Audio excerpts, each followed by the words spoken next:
So now we are in the middle of our program and it's time for the open mic.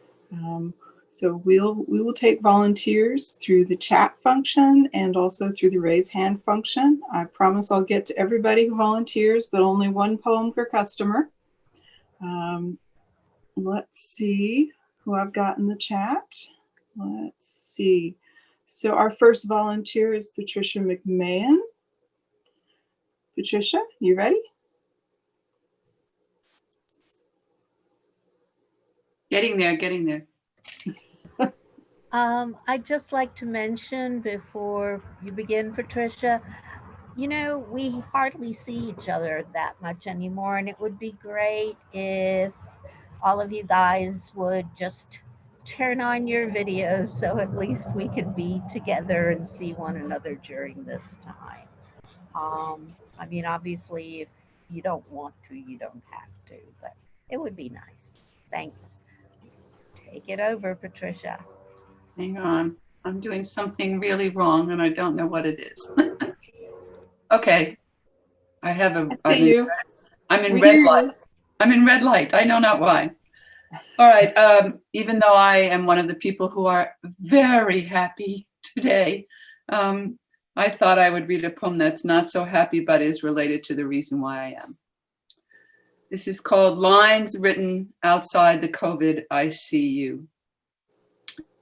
To the memory of Mary McMahon, died June 20, 2020. The Union buried their dead soldiers at the foot of Robert E. Lee's home. Years since his word to his children, I raised you here, for this is our dearest place, Arlington. He brought the war to the country, so they brought the young dead to his door. Private William Christensen, 21 years old, a farmer from Pennsylvania, was first laid to rest. No preacher said his name in prayer. No bugle sounded a farewell. And that is as it is now in the city where they raised me.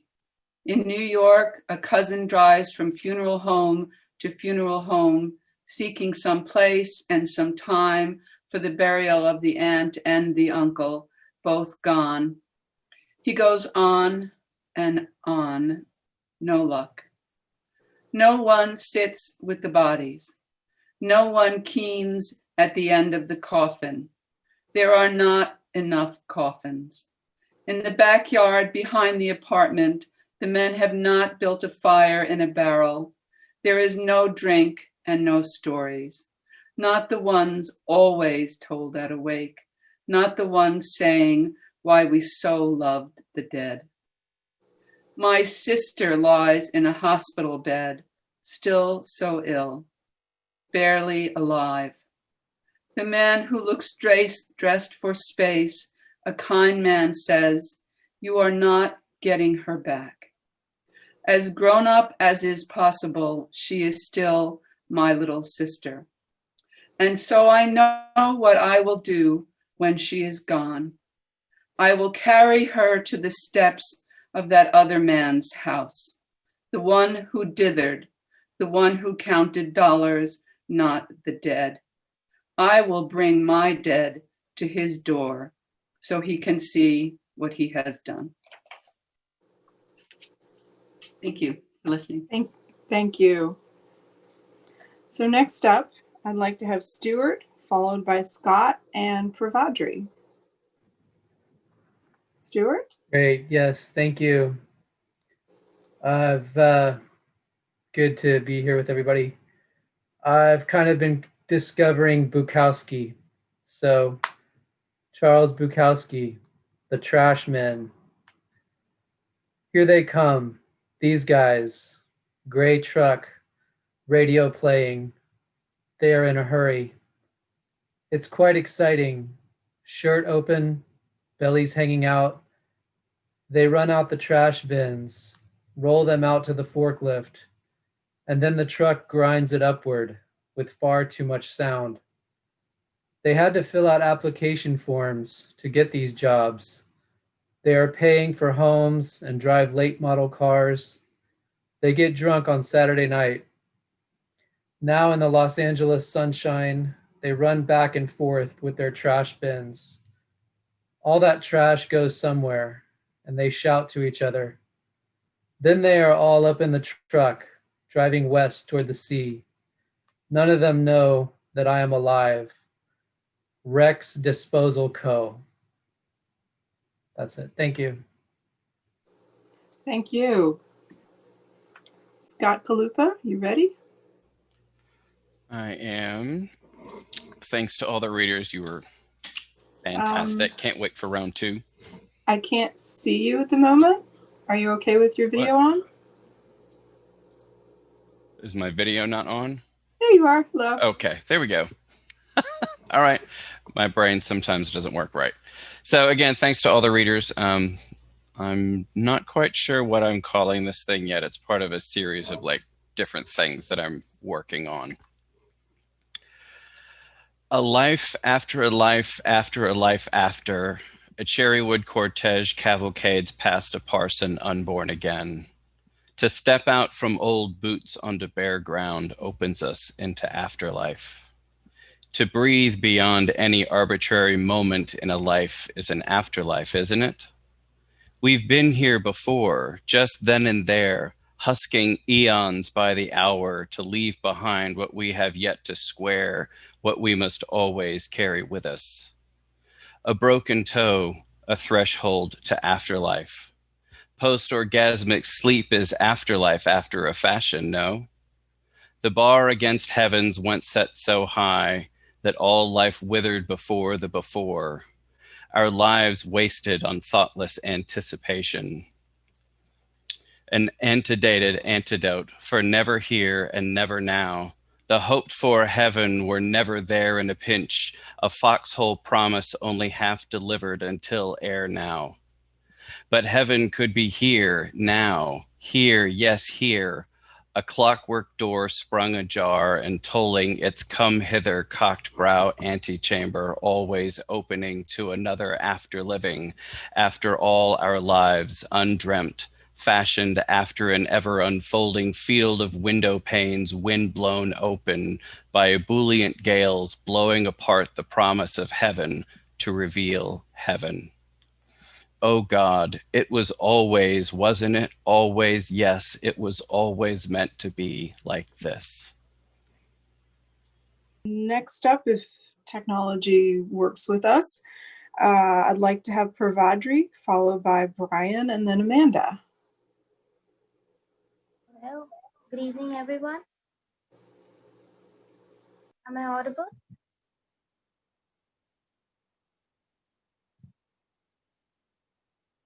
Hello, am I audible? Yes, you could be a little louder. Okay. Now is it all right? Yeah. Okay. So, we are here in India, in Calcutta, so it's a festive move for us. Like Durga Puja has just ended, so I've dedicated a poem to Durga Puja and I've named it Festival. So I'll read that out today. Although it's different this year, although we can't see it very clear, our heart throbs in its place when Ma enters the pandal with grace. With her she brings along millions of bright faces, enlightened just like Howrah Bridge inside. The holy waters of Ganga reflect the lights that destroy the gloom from the face of the city of joy. Through the pitch-dark lanes where blood runs golden veins, you reach to a world where you smell the same gold of the marvelous hot drink, the coffee house in a blink.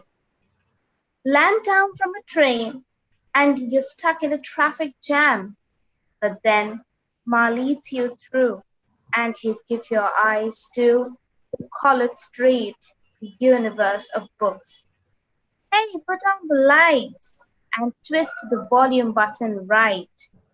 Ore, jore dhak baja. Well, it's our Durga Puja.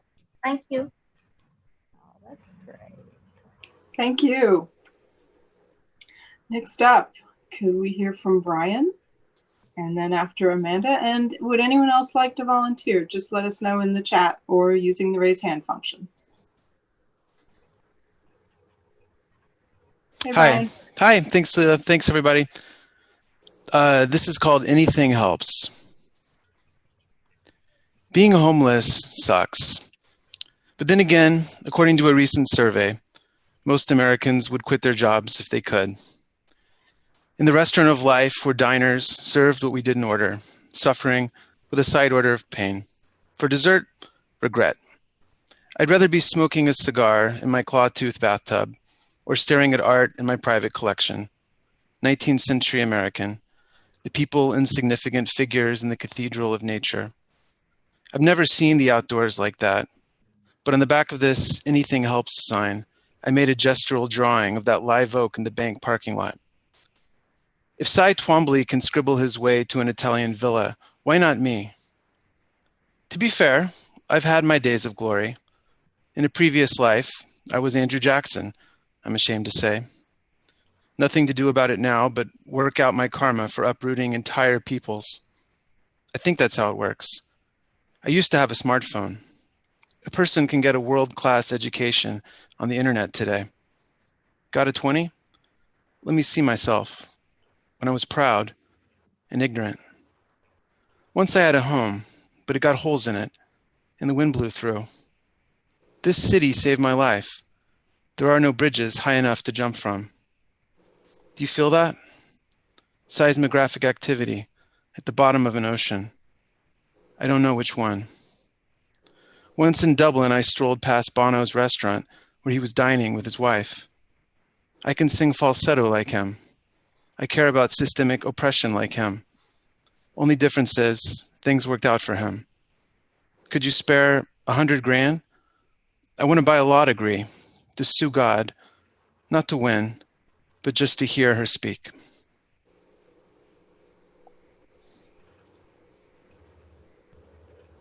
Thank you.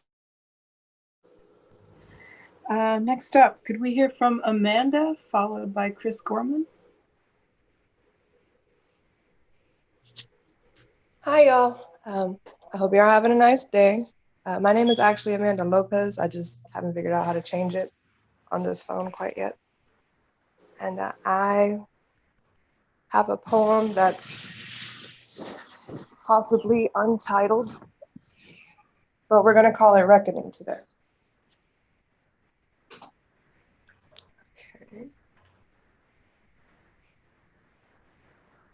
Okay. I put my prayer in the water and hoped that God and Gaia would read it. I set fire to their plants but hated the smell. I walked for serenity and solitude but could not explain the serendipitous ache within my blood-pumping veins, my body-wrecking soul. The future is a horrendous privilege and I did not expect to earn it. So I put my toes to the soil and hoped Mother Earth would eat them as if they were an offering for every mortal error and crime that raped her beauty. Concrete prostitutes, dead trees for profit, my time for your profit, my time until life stops and my drive found a different stop. And when did I wake up and have a teenager? When did my hair turn gray? When did we forget that our purpose is to love? Thank you. Thank you. Chris Gorman? Hi. I was trying to think about what to do for Thanksgiving. I work in medical, so I'm not going to go to a Friendsgiving because I don't want to get my friends sick, and I don't eat turkey. I'm a vegetarian. So I went on Etsy and I decided to support someone that's making really expensive Thanksgiving cards. I've never in my life sent a card. I am emotional, but not sentimental. So I was trying to figure out what to put in the card aside from like, hey, thanks, because this year I've had a lot of really big life events and people were really kind to me in an unexpected way, at least to me. So I went looking for a Thanksgiving poem that maybe I could take a little piece of and put in the card. And y'all probably already know this poem. I slept on it. I've never heard it. I'm going to try to read it. It's in my email. Just a minute. I have to go get it. Hang on a second.